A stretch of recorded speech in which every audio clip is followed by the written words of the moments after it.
Onsuz da bizə həmişə Yox, yəni tədbir mağazaları çəksə, bunu belə qoya bilirik də.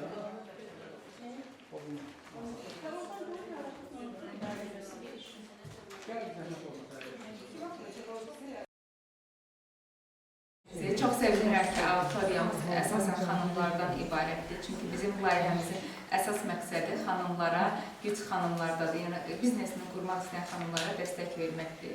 Mənim adım Reyhanə Hacıyevadır. Bizim layihəmizin adı Doğru Addımla qeyri-hökumət təşkilatlarına Dövlət Agentliyinin maliyyə dəstəyi ilə davamlı elmi sosial inkişaf ictimai birliyi tərəfindən həyata keçirilir. İctimai Birliyin sədri, həm də layihənin rəhbəri mənəm. İlk öncə fürsətdən istifadə edib İsmail Uşaq Ailələri Dəstək Mərkəzinin rəhbəri Lətifə xanıma təşəkkür edirəm. Təşkilatçılığa dəstək olduğu üçün və tədbirimizdə İsmailli İcra Hakimiyyətinin nümayəndəsi Bəhruz bəy də iştirak edir. Çox sağ olun dəstəyə görə. Mən qeyri-formal danışacağım, loru dildə hər birinizə aydın olsun. Öz biznes təcrübəmiz haqqında qısa məlumat verəcəm və əgər öz biznesini qurmaq istəyən xanımlar varsa və ya burada bəlkə biznes subyektləri varsa, maraqlandıran sizi suallar, problemləriniz varsa müraciət edə bilərsiniz. Elə interaktiv formada davam etsə, məncə daha faydalı olar. İlk öncə soruşmaq istəyirdim, burada biznesdən, biznes fəaliyyəti ilə məşğul olan xanımlar varmı? Varsa əlinizi qaldırın. Bir xanım və ya da keçmişdə elə bir təcrübəsi olan varmı? Və ya da planlaşdırılan biznesini yaratmaq istəyir. Mən planlaşdırmışdım, reallaşdırdım. Sizin bildiğiniz başqa? Bundan sonra hərəkət düşünürüm. İnşallah düşünürəm ki, gələcəkdə bu fəaliyyəti nəzərdən keçirməlisiniz. Əgər buna risk edib başlamışsınızsa, o deməkdir ki, bu potensial sizdə var. Mən qısa olaraq öz təcrübəmdən danışım. Ümumiyyətlə, xanımların biznes fəaliyyəti ilə məşğul olmaq, bu BMT-nin belə 17 bənddən ibarət SDG, dayanıqlı inkişaf məqsədlərinin bir bəndidir. Xanımların bizneslə məşğuliyyətini artırmaqla iqtisadiyyatı gücləndirmək və ölkəmizdə də kifayət qədər xanımlar var ki, bizneslə məşğul olur. Hətta bu faiz ildən ilə artır. Son göstəricilərdə təxminən biznes subyektlərinin hardasa 30%-na yaxını xanımlara məxsusdur. Düşünürəm ki, xanımlar ümumiyyətlə cəmiyyətin əsas belə deyim, rolunu xanım, ana, həyat yoldaşı oynayır və ümumiyyətlə güc başlayır iqtisadi azadlıqdan, maddi azadlıqdan. Əgər insan iqtisadi olaraq öz pulunu özü qazana bilirsə, maddi cəhətdən rahatdırsa, o qadını heç kim əzə bilməz. Nə ailədən, nə cəmiyyətdən, nə işdə, nə dostlar əhatəsində və s. Mən ilk işimə başlamışım İqtisadi İnkişaf Nazirliyindən, haradasa 16-17 il bundan qabaq. Özüm Bakı Dövlət Universitetinin Beynəlxalq Münasibətlər Fakültəsinin bakalavr magistraturasını bitirmişəm. Hal-hazırda da PhD elmlər namizədliyinə müdafiəsini hazırlaşıram. Amma mən 10 il dövlət işində işləyəndən sonra qərara gəldim ki, öz işimi qurmalıyam. Bu ideya məndə necə yarandı? Ailəliyəm, 3 övladım var, dövlət işində səhər gedib, axşam gəlirdim, vaxt çatdırmırdım ailəmə, uşaqlarıma, valideynlərimə və kifayət qədər də əslində yaxşı maaş alırdım. Yəni, çoxlarını xəyal etdiyi, bugün belə çoxlarını xəyal etdiyi bir maaş alırdım. Amma mən fikirləşirdim ki, mən bəlkə də bilmirəm, yaxşıydı o elə özündən yuxarı fikirləşmə. Mən çox ağıllıyım, mən bu maaşdan 5 dəfə çox maaş qazana bilərəm və daha çox vaxtım olar ailəmlə, uşaqlarımla həyat keçirməyə. Həyat yoldaşım da hal-hazırda dövlət qurumunda işləyir, kifayət qədər onun. Dedi, bu iş sənlik deyil, yəni bizim nəsildə ticarətçi olmayıb, sən bu işi bacarmazsan. 3-cü övladının analıq məzuniyyətinə olanda insan ümumiyyətlə biznes necə yaranmalıdır? Vaxtımız az olduğuna görə tez-tez çalışıram ki, bütün mövzuları əhatə edeyim və sizə ətraflı bir məlumat verim. Ümumiyyətlə, biznes, düşünürəm, biznesdə uğur qazanmaq istəyirsinizsə, istədiyiniz, sevdiyiniz işdən başlamalısınız. Bu işdə pul var, bu işdə uğur qazanmaq olar, amma işi sevmirsə, özünüzü görmürsə, o enerji formalaşmayacaq. Orada düşünürəm ki, uğur qazanmaq daha çətin olacaq. Mən özümə xaricdən daim məhsulları alırdım, kosmetika və s. Düşündüm ki, bunu sifariş edib sata bilərəm. Heç deməyi unutdum, Real Beauty kosmetika mağazaları var. Bakıda 8 mağaza filialımız var. Mən onun təsisçisi və rəhbəriyəm. Düşündüm ki, kosmetikanı mən onlayn satıb pul qazana bilərəm. Bir ay onlayn sınayandan sonra vaxtı Koreyada dostlarım vardı. Mən gördüm ki, mənim alıcılarım var. Hətta bir ay ərzində kifayət qədər pul qazana bilirəm. Və risk eləyib kiçik bir mağaza açdım. Onda da yenə yoldaşım, ailəm, valideynlərim çox narazıdır ki, bu sənin işin deyil. 2 aydan sonra dövlət işinə qayıdacaqsan. Dedim, yox, sınamalıyam.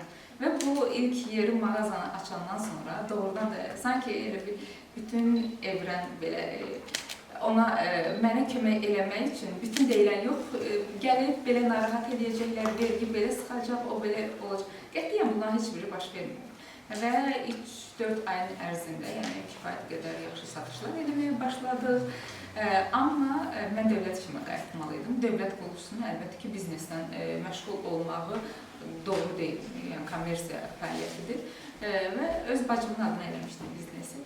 Dövlət işinə qayıtdım, bir il dövlət işində işləyəndən sonra da kifayət qədər sambalı bir qurum idi, nazirlik idi. Dedim, yox, ərzəmi yazıb çıxıram, mən özümün biznesdə tam şəkildə görürəm. Və ərzəmi yazanda da evlən valideynlərim də çox narazılıq elədi.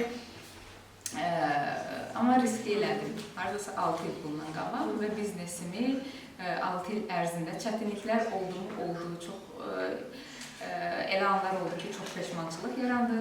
Oturmuşdum dövlət işində, yaxşı maaşını alırdım ki, sənin nəyinə lazım idi. Amma bugünkü gündə artıq bizim biznes orta və yuxarı sahibkarlıq dövrəyə görə sayılır və mən ölkəmizdə çox qürurla deyə bilərəm ki, sayılan seçilən bir biznes onlardan biriyəm.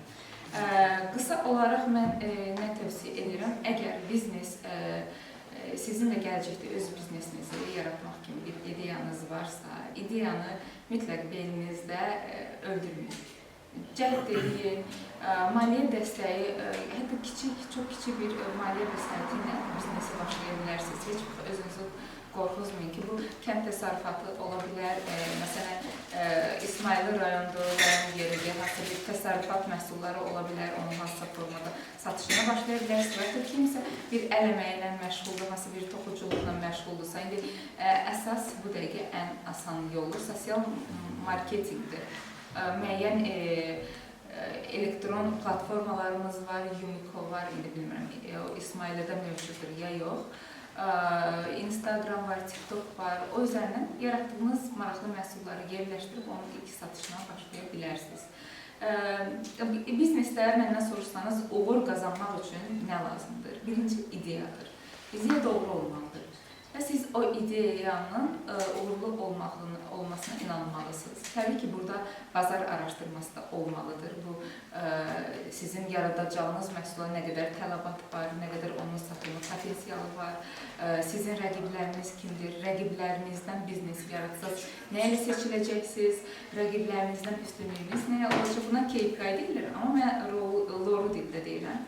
ki, üstünlükləriniz, zəif yerləriniz nə olacaq? Onu mütləq bilməlisiniz ki, siz bir biznes, məsələn, gözəllik salonu açdınız.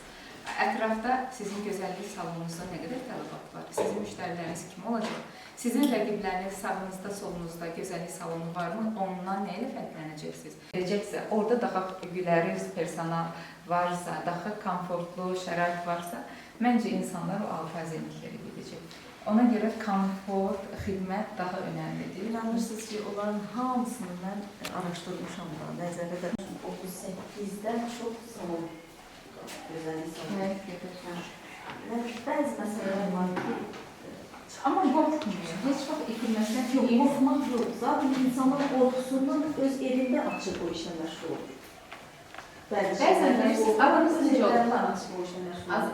Amma mən biznesimi sıfırdan öz gücümün, öz yığdığım pulla vurub, bura gəlib çatmışam. Çox deyilənlərə inanmayın. Mən də biznesə başlayanda mən çox qorxuzurlar. Qoymayacaqlar, bürokratik əngəllər, elə bir şey yoxdur. Ölkəmizdə çox şükür Allaha, günü-gündən də yaxşılaşır, qurumların fəaliyyəti şəffaflaşır. Şirkəti yaratmaq bir şey ki, mən Türkiyədə də şirkət yaratdım. Orada Gürcüstan, Ermənistan, qonşu ölkələrdə müqayisəsi çox üstün yerdədir. Məsələn, asan xidmət var. Siz gedirsiniz bir saatin içərisində bütün notarız, məsələləridir, başqa vergi hesabatlardır, hər şey həll edirsiniz. Bəzən bizim gözümüzdə məsələləri o qədər qorxuzurlar ki, insan yəni nəsə etmək istəyirsən çəkinir ki, yox. Böyle şeylərə inanmayın. Yəni əgər istəyirsinizsə, əlavə pul qazanmaq istəyirsinizsə, doğru yoldasınız, inandırım sizi. Müəyyən bürokratik məsələlər var, onları aradan qaldırmaq olar. Düzdür, rayon yeridir, Bakıda daha rahatdır, əl çatandır, xidmətlər, insanlar məlumatlıdır, savadlıdır. Regionlarda biraz bu məsələlərdə bir yox, bir neçə adım geridə qalır, amma çox inanıram ki, yaxın illərdə mən belə biznes womenları rayonlarda da görəcəm, regionlarda da görəcəm. Belə əlavə sualınız var, xanımlar. Mən bir şey demək istəyirəm. Maddiyyat çox böyük olur. Yəni nə qədər desəz ki, bizim sıfırdan başlamaq olar, maddiyyat olmazsa heç nə başlamalıdır. Adicə siz kosmetika deyirsiniz, keyfiyyətli kosmetika tutalım, xanımlar istifadə edirlər. Bu ucuza da gələn bir şey deyil. Bunu vurmaq üçün də maddiyyat lazım idi sizə və siz, mən belə başa düşdüm ki, yaxşı bir işdə işləmişsiniz, pulunuz olub, yoldaşınız da dəstək olub və bunu bacarmışsınız. Mən pul məbləğini də deyə bilərəm. Mənim 5 müraciətim var idi. Düzdür, söhbət bir neçə telefondan da bax gedir. İndi əgər o biznesi başlamaq üçün bir neçə dəfəsi lazımdır. Amma banklarımızda məsələn maraqlanmaq olar, güc xanımlardadır, kompaniyalar olur, çox əlverişli. Deyəcəksiniz, bank mənə verməz, əlbəttə, amma yaşadığımız 15-16. Ondan başlayır. Bir şeyi də unuttum, heç vaxtı ətrafımızda bir söhbəti, bir niyyəti, bir planı deyəndə sizə deyəm ki, qorxuzdan bu alınmayacaq, elə insanlardan kənar durun. Əgər o sizin ailənizdədirsə, okey, bunlardan kənar durmaq olmur. O zaman onu bölüşməyin. Həmişə çalışın ətrafınızda, əgər biznesə başlayırsa, bir plan qurursa, sizi dəstəkləyən, sizə qorxma deyən, bəzən çox şey biz edə bilərik. Sadəcə bizə əl çalan, bizi ruhlandıran insanlar lazımdır. Gözəl xanımız, çox gözəl xanımız. İzah ediniz. Doğru. Mən xanım sırf öz təcrübəmi danışıram. Mən burada çox rəsmi danışa bilərəm, sizə deyə bilərəm, belə. Müəyyən məqamlar var ki, o hər kəsə elişanlıq olmaq. Doğrudur, təbii ki. Siz mən 5.000 maaş alıram. 5.000 maaş almırdım, xeyr. Mən 5.000 pulum var idi. İndi ən azından dövlət işi işləmişsiniz. 1.000 manat rəvac. Daha çox almışdım. Mənim məsəl üçün aldığım rəvacım oldu dövlət. Amma mən yenə müəyyən yığınlarım oldu və məşğulluq müqaviləsini aldım. Bəzi avadanlıqlar oldu. Onun əsasında kredit də götürmüşəm. Adası 15-20 minə yaxın kredit. Mən bunu əlbə bir biznesi yaratmaq üçün 20 min lira mən obyekt tapmaqdan ötürü dövlət qurumlarına müraciət edirəm. İcra nümayəndəliyindən tutmuş, bəzi xırda götürdüm bir obyekti. Və oranı yaratdım, qurdum, işə saldım. Hər bir düzdür. Ola bilər ki, mənim bu işdə təcrübəm yoxdur, bəzi xırdalıqlar nəzərə almadım, amma yəni qurdum ən azından. Rayonda da belə bir şey yox idi. Lətifə müəllimə də desin. Lətifə müəllimə özü də bizim qonağımız olmuşdu, şahidi də olur. Elə bir ikinci bir yer də bu rayonda yox idi. Sadəcə olaraq, deyim ki, rəqib də yox idi. Tək mən açmışdım bu işi. Sırf mərdim azarlıqlar. Yəni orada potensial qazanc da var idi. Yox, qorxmadım. Potensial qazanc da var idi. Bu rayonun düşüncəsi hələ o dərəcədə mən belə fikirləşirəm ki, inkişaf etmədi ki, dedikodulara inanmasınlar. Öz düşüncələri olsun, özlərinə güvənləri olsun.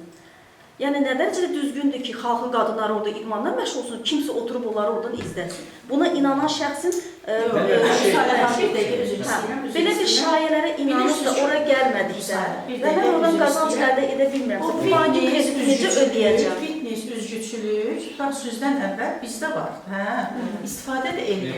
Rayonda qadınlar da gəlirdi, tam məsələn, ilk dəfə olaraq qadınlar çoxumuz bizim mərkəzdə olur. Qadınlar üçün fitness də bizim mərkəzdə olur. Gəlirdə bizdə heç bir əlavə söz söyləyib, şəxsə yönəlmişdir. Buna görə burada rayon bilgisizdir. Nədir rayon qadınları rayonu ittiham eləməyək gəlir? Lətifə müəllim, dövlət idarəsi idi və bir müddətdən sonra ora bağlandı.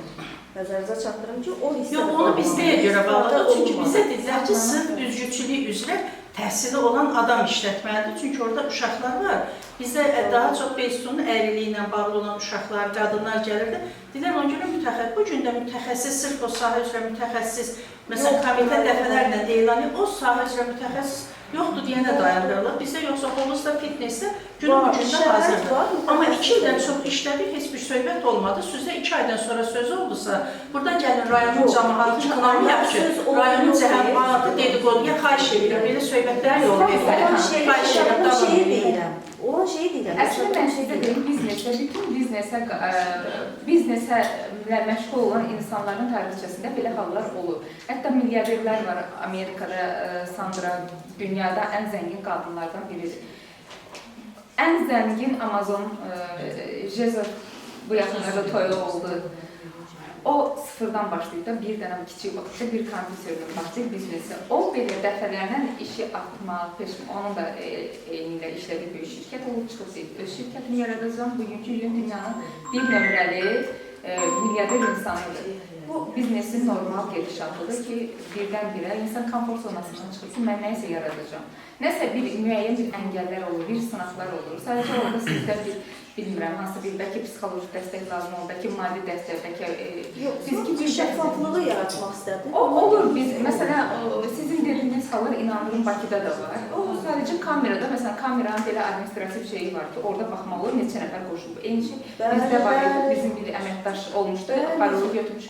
Gəlin, baxın, bizim kameraya bir nəfər baxır, o da mən. Məsələ bir aslındadır ki, bunu bilə-bilə, amma indi gəlin bu boyda cəmiyyətin ağzına getirin, hamısını bir-bir onu ispat eləməyə. Yox, o doğru olmayan şeydir, o heç vaxtda yalan ayaq tutar və yeriməz məsələsidir. Ona görə düşünürəm ki, kaş ki, yarıda qoymazdınız, amma mən arzulayıram ki, siz biznesə yenidən başlayasınız. Dəyməzmiş, yəni mən belə düşünürüm ki, dəyməzmiş. Xeyirlisi, uğurlar arzulayıram mən sizə. Yəni bu riskləri gedəndə bunları nəzərə almaq. Bilirsiniz, oradan qazanc götürə bilmirəm sənə. İki ayda qazancla bağlı əgər 3 ay, bir il ən azından sən təzə açdın. Qazancı düşünməməlisən. Gözünə baxmamalısan, o yatırımdır. Yaxşı biznesdə, normal biznesdə əsl qazancı 2 ildən, 1 ildən sonra verir. Mən istəyərdim Bəhruz müəllimə də söz verək, əgər Bəhruz müəllimdə dedikləri varsa, qeydləri varsa. Ondan sonra suallarınız olmasa yekunlaşdıraq. Salamlarımız, Reyhan xanım, sizlə salamlayırıq Rayonuz Hakimiyyət alından. Sizə hər birinizə təşəkkür edirik ki, bu günlərə sizin tədbirinizin mövzunuzda həqiqətən bu cəmiyyətin üçün lazım olan məsələdir ki, xanımlarımız öz biznesini qura bilsinlər, özləri üçün, necə deyim, öz ayaqları üzərində dura bilsinlər bir növ. Çox sağ olun, dəyərli fikirlərinizi deyirik. Sizlər də çox sağ olun xanımlarımız ki, dəyərli vaxtınızı ayırdınız, gəldiniz. Burada iştirak elədiniz, maarifləndiniz, siz də, biz də, hər birimiz maarifləndik. Çox sağ olun, minnətdarız.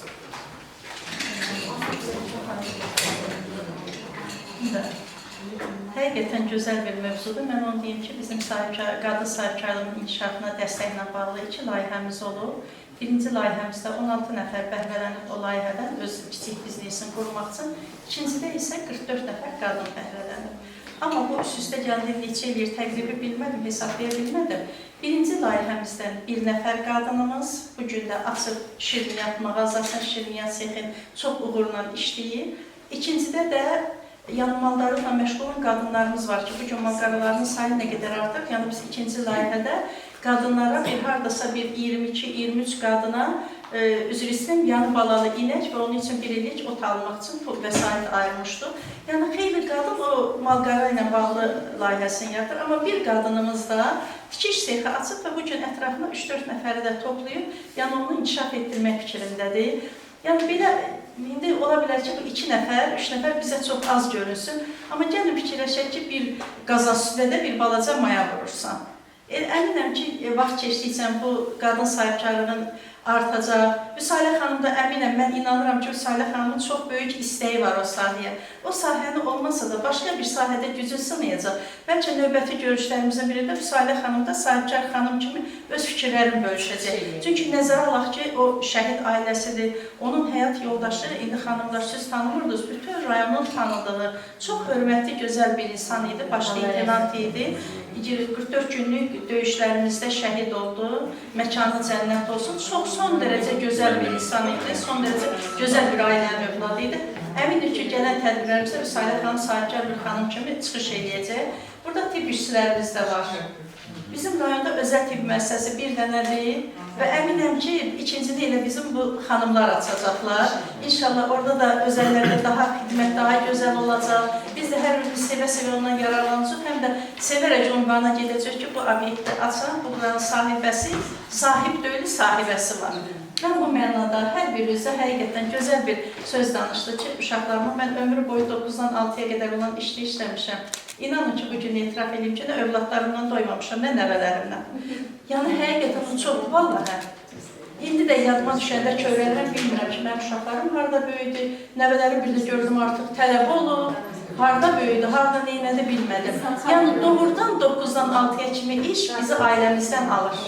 İstəsək də, istəməsək də. Hamımız istəyirik ki, işləyək, amma birisi ailəmizdən qoparır. Arzu edirəm ki, hər birinizin özünə məxsus bir işiniz olsun. Arzu edirəm ki, ailə özünə el işiniz olsun ki, ailə özünə çoxlu vaxt geçirmək imkanınız olsun. Sağ olun, hər şeysə sağollaşaq. Hər bir xanım özü sağollaşsın. Sağ olun, tam olsun. Həqiqətən də mən hər bir xanıma güclü olmağı arzulayıram. Mən hər şeyin ən yaxşısına layiqdirlər. Amma etiraf edək ki, bugünkü gün yəqin ki, Lətifə xanım da bilir ki, az olmur zorakılıq, ailə zorakılıqlar. Nədən başlayıb? Qadınların maddi cəhətdən zəifliyindən. Çox şey, iqtisadi cəhətdən güclü olan xanımı hər kəs hörmətli tutur. Heç kim də onu əzə bilmir. Mən hər birinizə uğurlar arzulayıram. Bəli, danışdırır. Bəli, aslı olmayaraq. İnşallah növbət Sizə bir sual verirəm. Bu yekunlaşanda da agentliyin adını çəkməlisiniz. Kameranı Sizə bir sual verirəm. Sizin Sizin işi qurmaqda məqsədiniz nə olmuşdur? İşi qurmaqdan ailəmlə, övladlarımla daha çox gəzmək, vaxt keçirmək.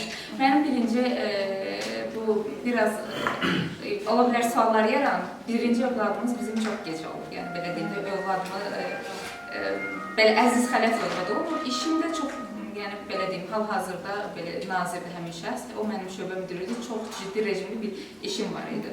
Mən bir gün oturdum, gördüm ki, mən övladımı dünyaya gətirmişəm, amma onun üzünü görmürəm, niyaka böyüdür. Mənə ana deyir, niyakaya ana deyir, məni istəmir.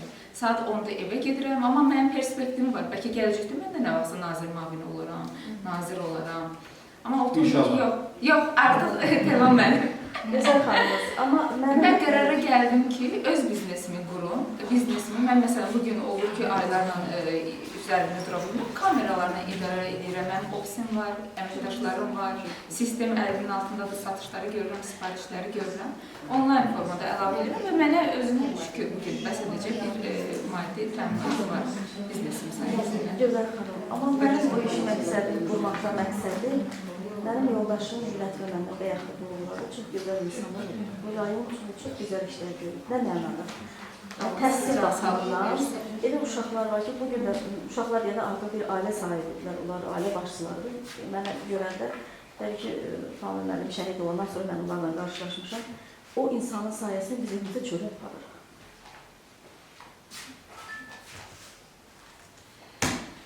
Çox ağrılı, kədərli bir məqamda. Mən də bir işi qurmaqda əslində oradan gəlir gətirmək yox, cəmiyyətə faydalı olmaq düşünürəm. Əslində, baxın, görün, necə gözəl ideyadır. Mənə də bəzən qınayırlar ki, sən dövlət işindən ayrıldın, amma bugün mənim yanımda 50-dən çox xanım işləyir. Mağazalarla, ofisində və mən işə elə əməkdaşları götürürəm ki, həmişə. Məsələn, uşaq evində böyüyənlər var, bizim sayəmizdə tanış oldu, ailə qurdu, çox xoşbəxtdir.